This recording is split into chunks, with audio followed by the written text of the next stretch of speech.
Website.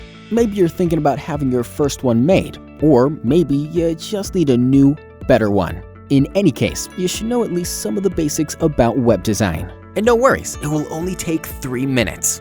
First of all, let's face it, a website is the core of your online marketing activities. If you look at all the marketing channels and techniques, what they actually do is bring visitors to your website.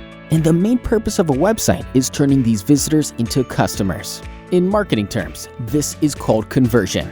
A bad website will basically cause you to waste money on other marketing methods because you don't need more visitors if you can't turn them into customers. So the better your website is, the more visitors are converted into your customers. And it doesn't really matter whether you sell consumer products online, provide local services, or build houses. Many people in the industry call themselves web designers, but they really are just a bunch of geeks with some basic coding knowledge.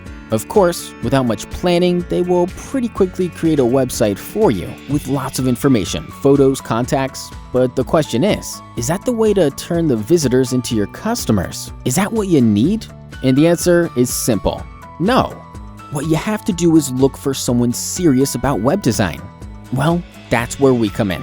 This is how we make websites, by following this 7-phase web design process. Phase 1. Analysis. The first step is always about information gathering, identifying things like the website purpose, goals, and target audience. Phase 2. Planning. A plan includes a definition of the sitemap, structure, and technologies that we're about to use. Phase 3.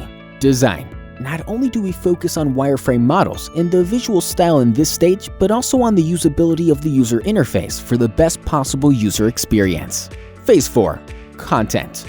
A very important part of the process is choosing the right text, photos, or videos, all optimized not only for your visitors, but also for search engines.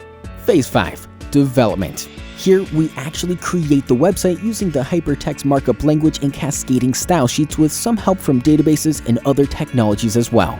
If needed, our websites can be made accessible to mobile devices too. Phase 6. Testing. We test all the technical features like code and scripts, compatibility with major browsers, but we also ask ourselves if the website really fulfills its purpose. Phase 7. Deployment.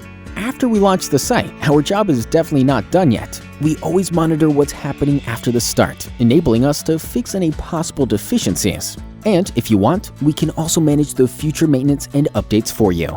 As you have just seen, web design is a very complex process, but we believe this is how websites should be done, and our customers agree. And if you share our passion for high-quality websites, let's get in touch. We'll be happy to help you with what we do best.